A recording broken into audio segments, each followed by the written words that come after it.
The following program contains scenes and language of a frank and explicit nature. Viewer discretion is advised.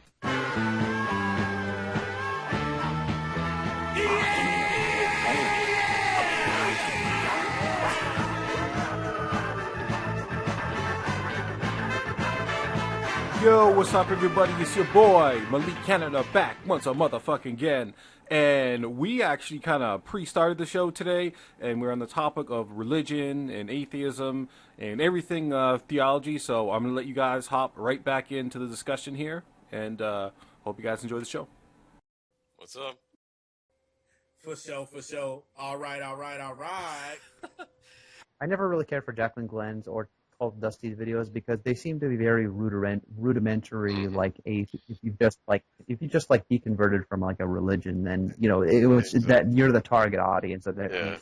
But like if you've been an atheist for a long time, like I've been an atheist for like over 10 years, then it's not really something new. Yeah, exactly. When you get in that initial iconoclastic stage where you just kind of want to push back against religion, I think some people get caught in that vortex and never really get out of it. That's all they kind of float around is just the debunking of religion aspect, never move on to like, what does this open up for the rest of life to explore when you don't have that veil of religion in front of you? I know. Okay. You said there is no God. Okay, now what? Exactly. What are you gonna do? What else are you gonna do with your life other than just be a scientist and stay in a room all day and just be an intellectual snob?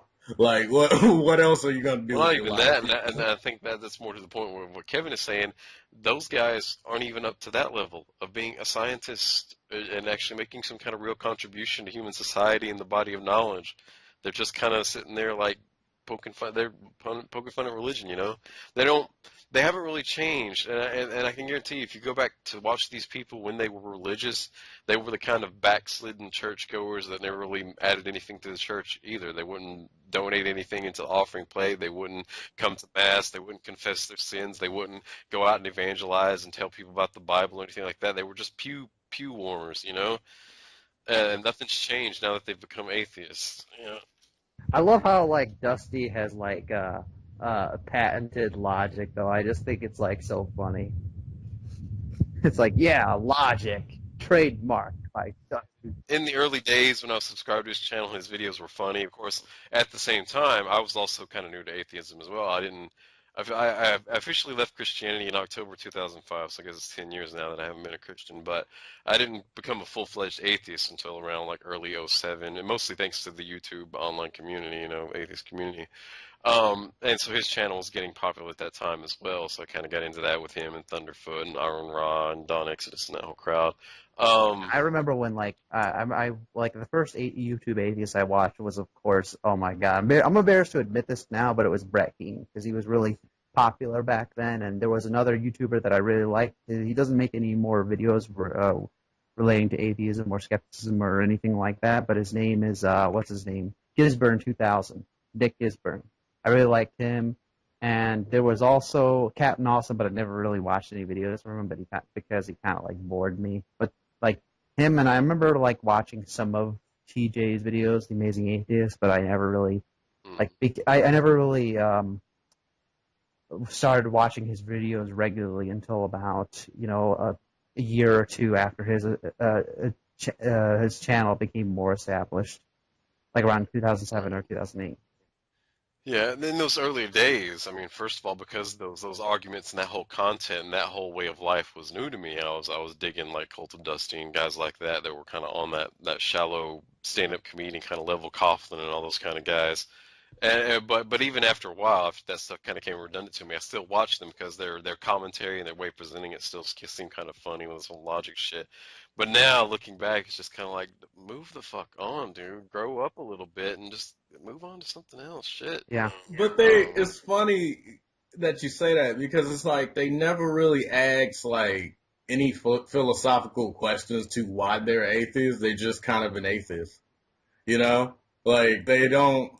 I mean, they try, but they never really get to the really meaning stuff or like the wisdom stuff, like philosophically oriented atheists like Thunderfoot or not Thunderfoot. Thunderfoot's more of like a scientifically oriented atheist. He's not really, Yeah. but like someone like Theoretical Bullshit Thunderfoot was never or religious. Das That's the American thing. Atheist, or even Dorbitan. I don't remember Dorbitan, but he makes some videos like about cosmology and atheism that are pretty like that are really well made, and it presents like a new angle to me, and that's what attracted me to Thunderfoot's, or not Thunderfoot's, but Dorbitan's videos. I think he's known as like Galactic Media now.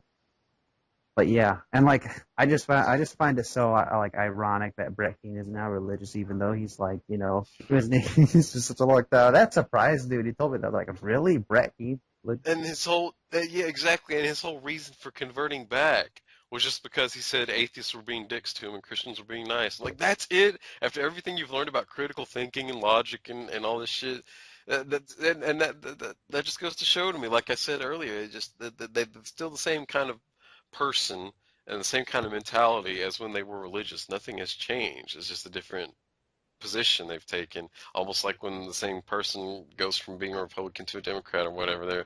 Their disposition is still the same. It's just now the bullshit they're spewing is a different type of bullshit. And so yeah, like with Brett Keane, it's like, you know, if you can be converted by something that simple, I have to wonder what bullshit it took to convert you into the first place. You probably didn't become an atheist because you followed some long chain of thought and analyzed all the arguments for each side and came to a rational conclusion.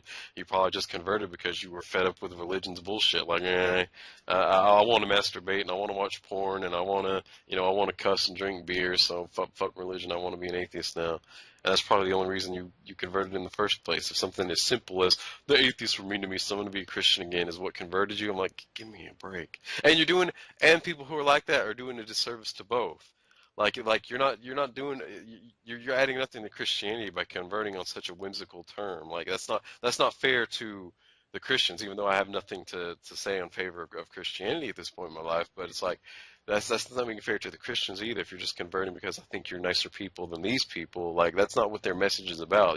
For them, you have to convert because you genuinely believe in Jesus and believe that you're a sinner and need to be redeemed of your sins through His sacrifice and that kind of shit. You know, you're just being half-hearted to both sides. I don't trust him at all, even when he claims to be a Christian, because like he has a history of lying about his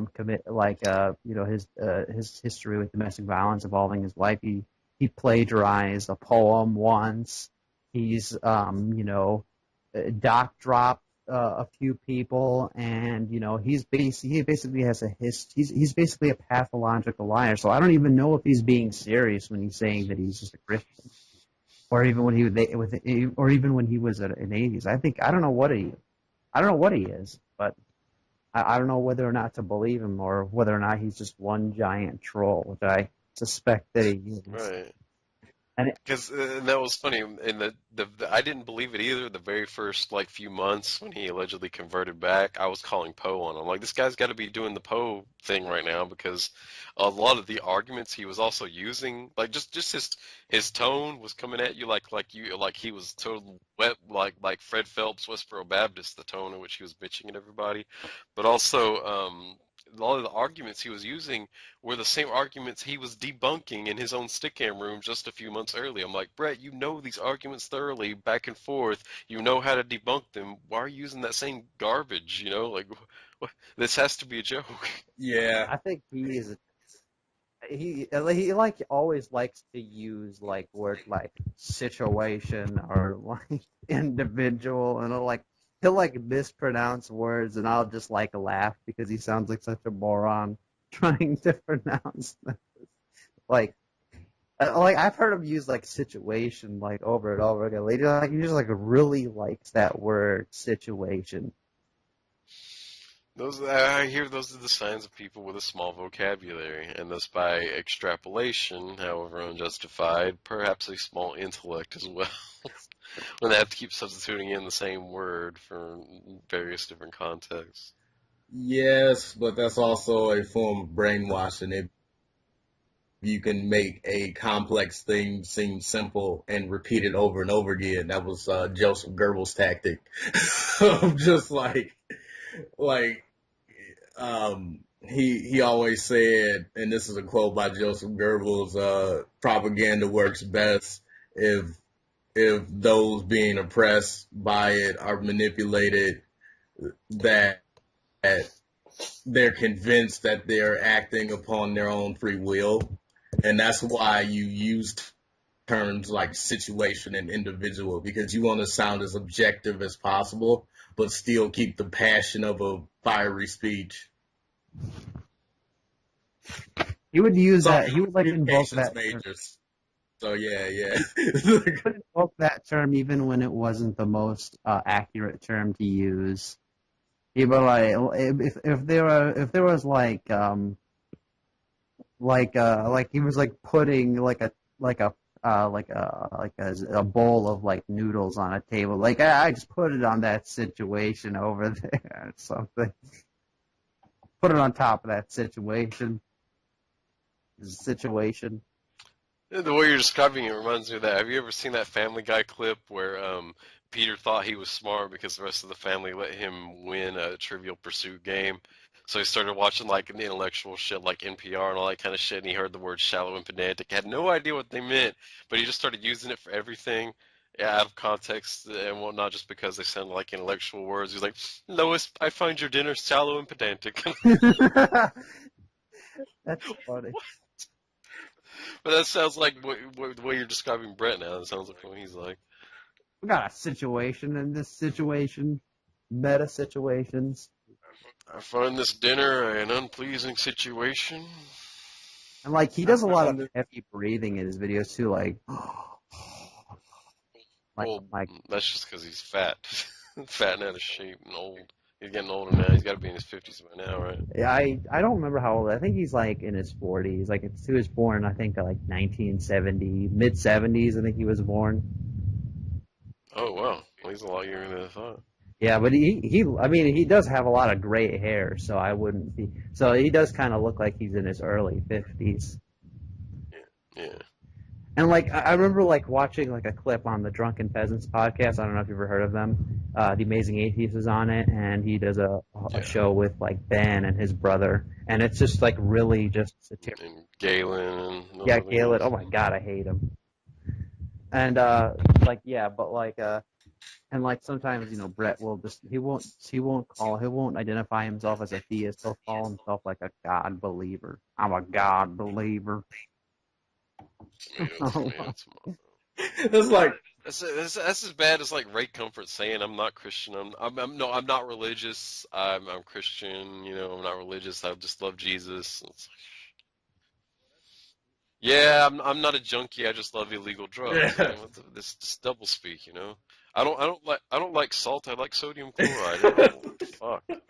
Or like they have like a personal relationship. Like how can you have a personal relationship with like a non-existent entity? Like how do you do that? It's like saying I have a personal relationship with like the imaginary, indetectable dragon in my garage or something. I have a personal relationship with them. Just like how do you have a personal relationship? How can you even communicate with them? It seems like it may be like one of those kind of halfway points into schizophrenia. Like there's this certain part of their psyche they can branch off into its own like little ego, and they have a personal relationship with that. They dub it as Jesus. But that's also would explain why every single Christian or any theist on the face of the planet sees their God as a reflection of themselves and always has their best interest in mind. To liberal Christians, Jesus always has liberal views and is for homosexual marriage and all that kind of shit. And then to conservative Christians, Jesus is always a racist who wants to carry AK-47s to schools and shit like that. But yeah, when it comes to like even on a well, I was gonna say even on like even without the God part, how we look at certain musicians and actors as gods too is kind of remnant of that, of like like when people say, why do you like Michael Jackson? It's because I feel like I got a personal relationship with Michael Jackson. You don't even know Michael Jackson. You know what I mean? Like it's interesting though that you picked that example, because I'm telling you, at his peak, he pretty much was the biggest thing we saw to a god. I know, like half of the crowd, especially a lot of those videos, like half of the crowd will like cry like a little, you know what? Yeah. They would faint and pass out, just like in church, being slain in the Holy Spirit. They would go up on stage and weep, and some of those girls would literally like bow down to him, grabbing at his ankles and shit. When security would take him off, they were literally bowing to this guy and shit. But I remember there being one video that came out in the early '90s, and I forget what it was for. I'd probably have to YouTube it. But I just remember being footage of Michael touring through Europe, and there were these huge cities. They'd put up a statue of Michael in one of these cities. And there was just this huge group round of these, Europeans screaming in their broken English, "Michael, I love you!" And there was like, and I just remember seeing that crowd. And back then at that time in the early '90s, I was still fresh to Christianity, and I was in my preteens or whatever. I And wasn't. so I was still new to the whole Jesus thing and learning what sacrilege was and idolatry. And when I saw that, I was like, oh my God, this is total idolatry. They're committing one of the deadly sins. That's what this is. They literally have a statue of Michael there, and they're worshiping this guy like he's a god. Yeah, but that's the thing, like, because Michael personified such a dandy, like in seduction, how like the dandy is kind of like the feminine male. Like because he was that character and he was also he couldn't really be ignored, like, and because he was so great at what he did, people did think he was a god, kind of. I feel like Well, let's see what Michael was able to do. He was able to feed the hungry, just like when Jesus fed the 5,000. He had the let's see, what else did he do? I'm pretty sure that like dude could walk on water. he certainly has the financial fortitude. Dude, Yeah, exactly. He did it through naturalistic resources. I'm saying if you compare their accomplishments, like one did it by magic and one did it by money, but it was very similar. Like they would feed the hungry and help the poor. They helped try to heal the sick. Like Jesus would do it through miracles. Mike would donate money to all these children's foundation charities and shit like that. And Michael did give a lot of homage to Jesus throughout his career. He was raised a Jehovah's Witness, so. Um, he did. I'm sure a lot of that may have been deliberate, like he was literally trying to pattern himself after Jesus. But yeah, there were a lot of similarities in their alleged careers there. So yeah, he was the closest thing we had to like a god or demigod in this Would era. you say his popularity exceeds Elvis Presley? By far, by far. Elvis, when people try to compare, like blow up and romanticize how big Elvis and the Beatles were, they were that big in their time. Up to that point, they were the biggest celebrities up to that point. But Elvis went on to be surpassed by the Beatles, which was only 10 years later after him. They were only like a decade after him. Elvis would be surpassed by the Beatles and arguably by even the Rolling Stones as well.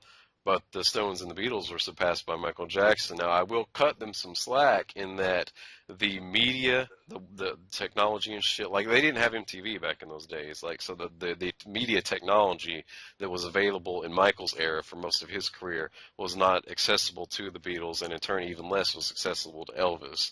And that's the main reason why that Michael is objectively, measurably, in every way that we can measure the statistics, was more famous and bigger than they were.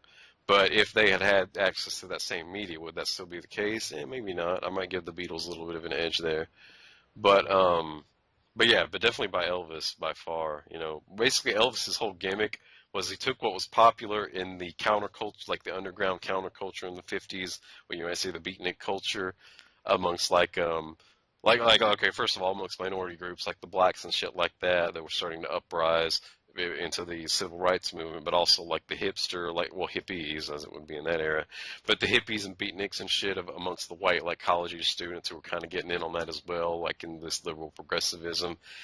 The culture that was popular amongst them, all that beatnik music, that backbeat rhythm, syncopated rock and which we now call early rock and roll music, that was popular in that culture, but was getting actual mainstream exposure in countries where there weren't as much racial tensions as there was here in America, like in Great Britain. That's what the Rolling Stones admit, that their biggest influence was Muddy Waters. That's where they took the name of their band from, was from a lyric out of a Muddy Waters song.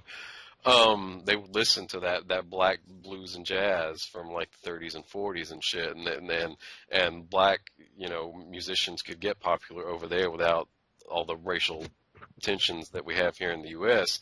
But they were basically taking that kind of music and that kind of culture and trying to market it over here in the U.S. And when they were doing that, it was only getting popular again amongst the beatniks and the blacks and the minority groups. So they needed to take a pretty white boy face and put it, like basically repackaging it and putting a pretty white boy face on that kind of music and that kind of culture so that they can mass market it to the general white public of America. Well, I would say Um, appropriated to the general yeah, public. exactly. It appropriated it. Let's call it what it is. Yeah. That was his whole shtick. But if you actually look at Elvis objectively, that's all he was a pretty white face. He wasn't that great of a dancer. Yeah, he would dance provocatively, but that's you can like that's like what Madonna did in the '80s, trying to be sexually provocative, even though she was another talentless white bitch as well. But he wasn't that great of a dancer. He would just like gyrate his hips, which wasn't allowed on TV at the time. But he wasn't that great of a dancer. He wasn't that great of a singer. He was a low baritone bass, and didn't have much of a range or that much of vibrato and other things that technical skills that we would attribute to a great singer. He wasn't that great of an instrumentalist. He could kind of strum around the guitar a little bit, and that was about it. I mean, in every way you would measure objectively how great of a good a musician he was, he was just mundane. He's just mediocre. He's basically was like what we did today with the Backstreet Boys and NSYNC, or well, actually, I'm dating myself with those references. There was One Direction and Justin Bieber. That's what Elvis was. He was the Justin Bieber of the '50s. That's all he was. Yeah.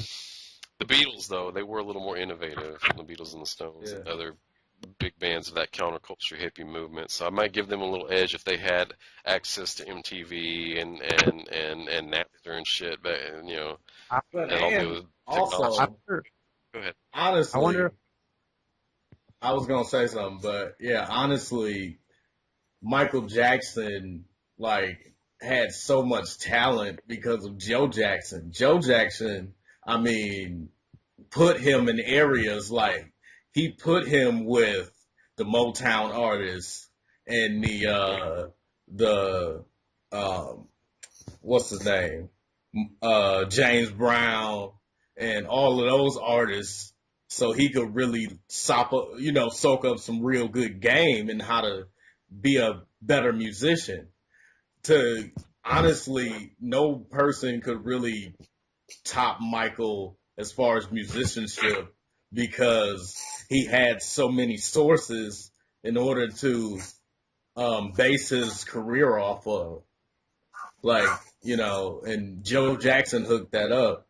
I mean, unfortunately, but you know, I really think that Michael Jackson really can't be compared to other artists because other artists don't have that outlet of talent and other people that were talented that helped him along the way. You know, yeah, that's also the case.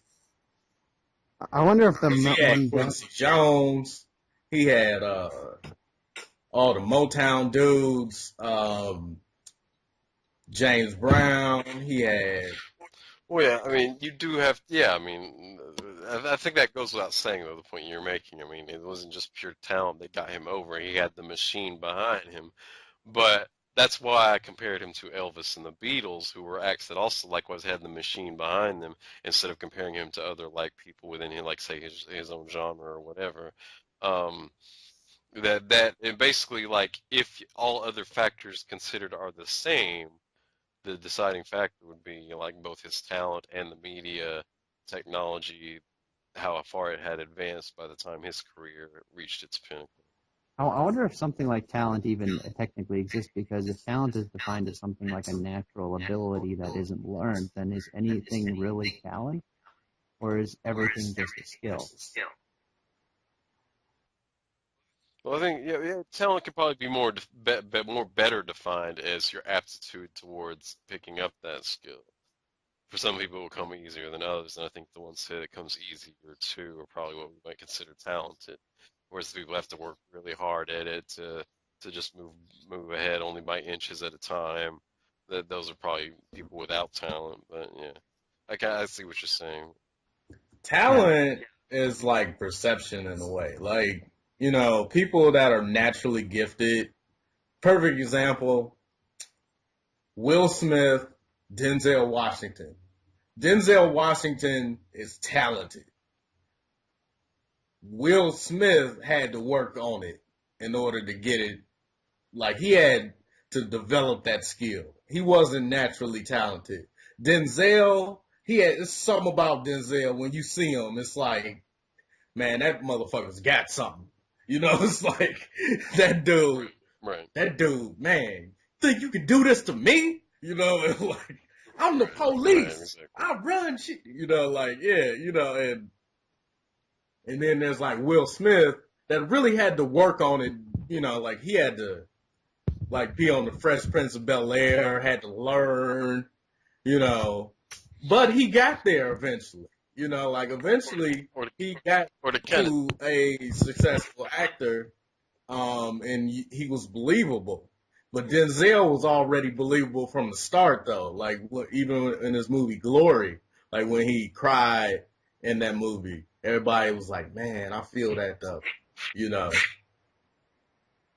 So I guess talent versus skill. If you don't beat on your craft, it your talent just becomes, you know, like, if you don't dedicate hours to your talents, then they go to somebody else, basically. You know, like, I wonder if like the mundanity of these popular artists is solely a free internet phenomenon, because it seems like the artists of the past were a lot more popular, like almost to the level of being deified, like in the case of Michael Jackson and Elvis Presley and other very, very popular artists like the Beatles, and as opposed to today, because of today we have like the ubiquity of information through the internet, and because of that we have access to other varieties of music. And so these artists they don't seem as novel as they once were back then. So I wonder if that has to do with it, because I noticed I sometimes I like contrasting pre-internet culture with this internet culture. yeah. I guess free internet culture, it kind of killed myth in a way, but I think, like, you know, demigods and like cult like followings are still relevant today. I mean, but they're more relevant to trolls instead of people who have actual talent. You know, like perfect example, like Little B the bass guy.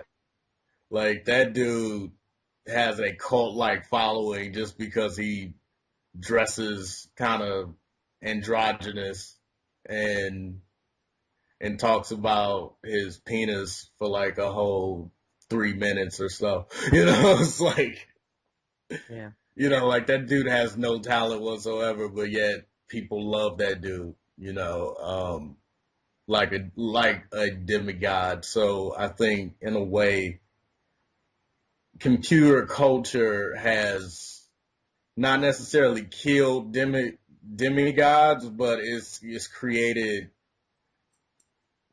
less appealing demigods. Does that And I make almost sense?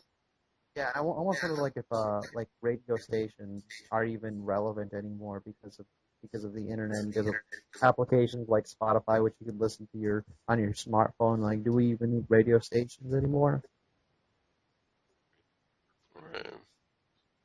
Right, not terrestrial radio. I've heard that that's dying. Like, from many people within that industry, I've heard And that maybe like terrestrial talk radio is radio will dying. survive, but I don't think that a lot of these radio stations are going to survive. I think these applications.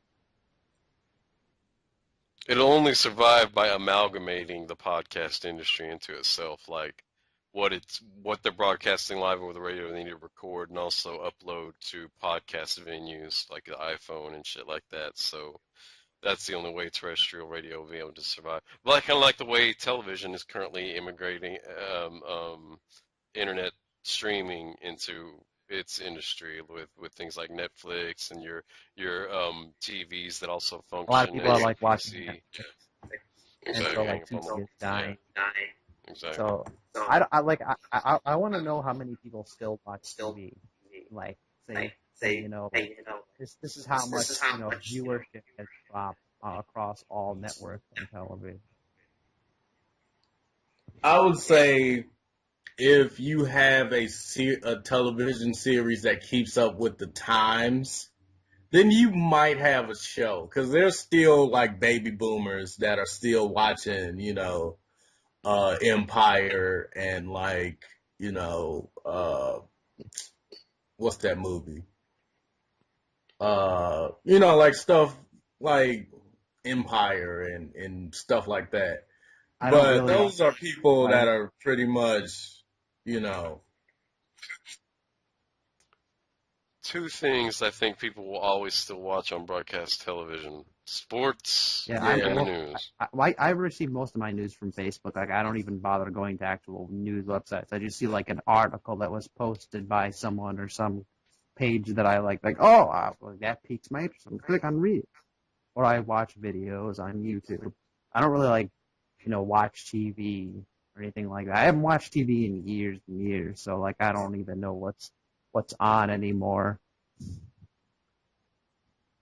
Right. I mean, I know what's on, but that's because I stream it on the internet through, all these all these streaming sites. But yeah, I don't watch sports, but I just know that that's still because a lot of people made these kind of arguments, like if we're talking about WWE, like their ratings are in the shitter, their ratings are the lowest they've been since like 1995 or whatever is what I keep hearing, and they keep getting lower every week.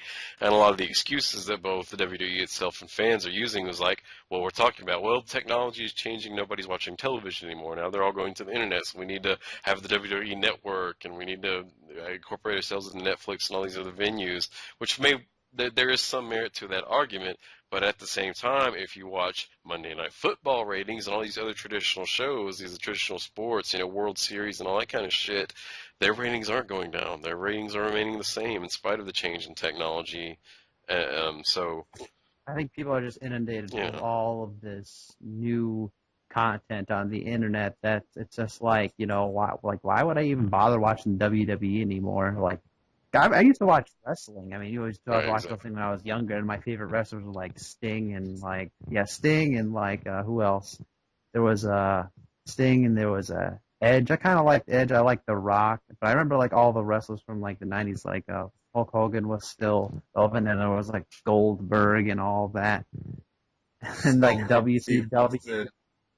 versus NWO. I remember that. Yeah. The New World I really Order. like the announcers. I think that's one of the reasons why I'm a communications major to this day is hearing Jim Ross say the word slobber knocker. It was a slobber knocker, and I'm like, man, that's awesome. He literally got the crowd riled up just because he said slobber knocker, like, and I remember wrestlers and both announcers, they had a sense of this is not made for TV. Like because they didn't really have too many sponsorships back in the day, and they didn't have to keep saying, hurry up and buy this new, such and such available now at such and such and such and such. It didn't have that kind of routine, and that opened up a lot of creativity back in the day of WWF and WWE. Even like with Paul Heyman in the ECW, what he did, with wrestlers that weren't necessarily known as much, but they were almost a little bit better than some of the wrestlers now, is because they didn't have like a cult like following. So like they had to prove themselves day in and day out, so they worked harder, and now it's like with demagoguery on the, internet, because you got 2.5 million, YouTube followers, you all of a sudden think you're a wrestler now, and you think you are built for the craft of wrestling, and it's not necessarily the case because you're not entertaining really. You just have fans and followers. If you asked me like what were the new wrestlers, I wouldn't be able to name any for you. I would be able, okay, maybe like a couple, like like Seth Rollins and like the other guy who used to be his partner that I can't remember right now. Roman Reigns. That's the Yeah. only two I can remember. You can't remember John Cena? Oh yeah, John Cena. But like I remember that like a lot. I know that everybody hates him. I Yep. don't know why people hate him. So I don't want to get into that. He just symbolizes everything corporate and manufactured. But can you really blame them considering WWE's going that direction? I mean, the goal is to not wrestle, not stay in wrestling until you're 63 like the Undertaker. Undertaker's still in wrestling and Kane. Like oh wow. I feel like they was wrestling when I was like 6 or 7, and now I'm like 23, and these people are still wrestling. Like get Exactly. The crowds at the live events are literally chanting, "Please retire" to the Big Show. They won't let him do exactly. anything. They are interrupting his matches. He has to actually stop his matches and address the crowd on the mic because they are getting so overbearing with their "Please retire" chants. They are sick of seeing him on TV. Exactly, and that's my point exactly. Can I you did really see. blame John Cena for making those deals, considering the Big Show, Undertaker, and Kane are like 25 years in the game and really have nothing to show for it? I mean, they got a couple of movies, but they're still wrestling. I mean, like The Rock. I commend The Rock on what he did. The Rock and John Cena.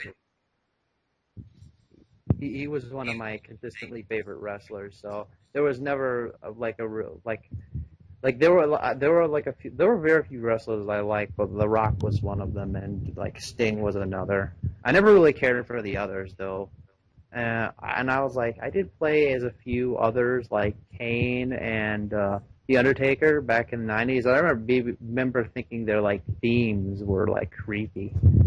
But now it's all like, yeah, whatever. Slow Chemical is still one of my favorite intro songs of all time for any wrestling. Yeah, I remember that theme. It is a pretty catchy theme song. I do like it. It's just not the same, and I think like Vincent McMahon knows that. Like even with people dying, like with Chris Benoit and Eddie Guerrero, like Yeah, wrestlers like that, like That was a big influence, but also right around that same time, you had to take into consideration two other things that were made the big changes in WWE. One, they became a publicly traded company, which means Vince didn't have all the say in it anymore, and how the organization was run. Number two was Linda McMahon's campaign to try and become a senator, or getting into the politics game. And because she wanted to appear family friendly to garner in more votes, they had to dumb down the product that she was associated with by extrapolation. So they had to make it more family kid friendly, and I don't know, I it's think that was depressing. like a bad business move, kind of. Like because it's like on one hand, I get the whole appear to be altruistic to attract in followers. I get that, but considering it was a business that really didn't care anyways, I think that was a bad move. Like it just was kind of was failed. was that why? What was did that? Was that what the get the F out of the? Was that what the whole campaign was about? Like to get the F out of World Wrestling Federation? No, that actually became because of a lawsuit from the World Wildlife Foundation over the website domain name wwf.com. Um, because World Wildlife Foundation had the initials WWF earlier than the WWF did. Because remember, WWF used to be it used to have three W's in it. It used to be Worldwide Wrestling Federation. Then WWF, the Wildlife Foundation, came along and had the WWF initials. Then later on, after that, they shortened it to just the wrestling shortened it to just two WWFs, and then that came to a head in Copyright the early infringement. 2000s over Yeah. who had the rights to the domain. Yeah, the domain name. And when Vince realized it would be too much money to just over one WWE. letter, he was just like, well, fuck it, we'll just make it happen. World Wrestling Entertainment, or it's just W now. That's the like the icon in the lower left corner. W. W. And like I remember like when I was in elementary school, we used to argue about whether or not like the wrestling was real or whether or not it was fake. Like we had like legitimate arguments, and I was like, I don't know. I don't know if it's real or not. I mean, like they do hit each other with chairs, and that does look real. So I don't know. I kind of liken it to stuntman work in Hollywood. Is that real or fake? Well, it's both. Stuntmen do get injured. They do really take physical bumps, and injuries, and they have to have athleticism. But at the end of the day, it's a choreographed thing for a predetermined storyline. It's like the punches. I remember like if the wrestler's punching another wrestler, that does look fake. But like the chairs, that doesn't look fake to me because it does come into contact with like whatever body part they're hitting. Yeah. That and you can't fake Exactly. gravity. That's kind of how Brent the Hitman Hart died. I mean, like Owen Hart. Yeah, that's that guy. Yeah, man, that's a terrible death, but yeah. Why am I laughing? Yeah, too soon. It's only been I 16 know, like years. for real, and people still bring that up to this day. Like, hey, you remember how Owen Hart just like died, like from from like the steel cable thing and the cable breaking and him falling. Yeah. I had no idea And- these wrestlers or some of these wrestlers had movies. Like I just found out a few weeks ago through the Drunken Peasants that Hulk Hogan was actually in a movie called No Holds Barred, and they were like making fun of it. That was all the rage. I think I was in second or third grade when that shit came out, and I was into all that rock and wrestling, Saturday morning cartoon bullshit, and that MTV wrestling era in the mid '80s there. And yeah, that movie was all the rage that summer. No Holds Barred. No Holds Barred. I remember that. And there was like an actor, and I recognized him, but I did not know his name. Like, Yeah, Tiny from the Friday movies and Yeah. shit. yeah, Debo. it just like so the acting was like just really amusing to me. Like when I saw like clips of it. So like yeah, it was bad, but it was like so bad it was good. Yeah. I mean, but that's what I commend The Rock for, because Dwayne Johnson, aka The Rock, he really took time to learn how to act before he started doing movies, and that skill has really paid off. I really like The Rock because he took time to really become a movie icon and say, to hell with wrestling, I can make movies now. See, that's what you're supposed to do. Like you're supposed to branch out and brand yourself in order to do that.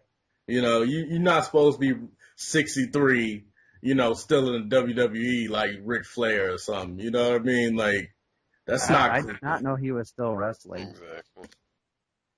Oh, Flair is not still wrestling, but he's still involved in the company when he shouldn't be, because he's been divorced 3 times now and is paying shitloads of alimony. And I want to see a match between Andre the Giant and the Big Show. That's what I want to see. Oh, God, no. Why? Those guys each had a repertoire of like 5 moves apiece, and they can't do them to each other because they're too big. They can only do them. I just want to see I it think because they wrestling ring would break. pseudo wrestling. Sort of like just like 2 really big guys just kind of like giving each other like pseudo bear hugs in the ring. I don't know who would win though.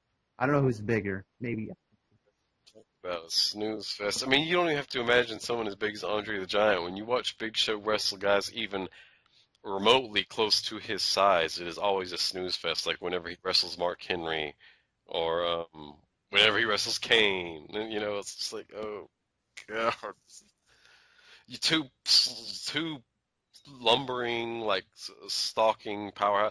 There's what they call psychology in wrestling, the way they tell their story in the match that they're working.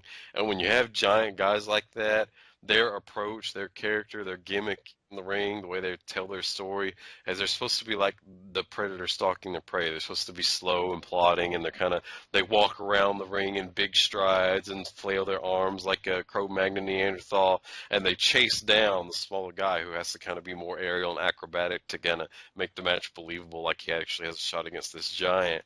But so when you put two giants in there and they're both being slow and prodding because after 30 years of working matches that way, that's all they know. It's a snooze fest. Who wants to see that? And like I said, they're not strong enough to do that to guys to do those power moves to guys their own size. You'll never see the Big Show do a choke slam to Andre the Giant because they're equal. They're equal in size. Like, so they can't do any of their signature moves to each other. It's just a snooze fest. Yeah. And that's kind of even in the UFC, like how the heavyweights kind of fight slower than the phantom weights and the lightweights. What's that weight division called? Bantamweight. Yeah. Like the little 92 pounders, and they always fight faster and have more acrobatic techniques. Like the more lightweight fighters are always trying to use some kind of capoeira move or like taekwondo, and then like as soon as you get to heavyweight division, all they know is boxing and ground and pound, and that's also a thing in UFC too, but it's just funny how like wrestling is supposed to be like different, but it's kind of the same as the UFC nowadays. Like you said, you can't fake physics and body Exactly. mechanics, And we can't fake the fact that we ran out of time. Anyways, great discussion, boys. I hope everyone enjoyed the show. Till next time on SFTBINC, this was Real Raw Talk.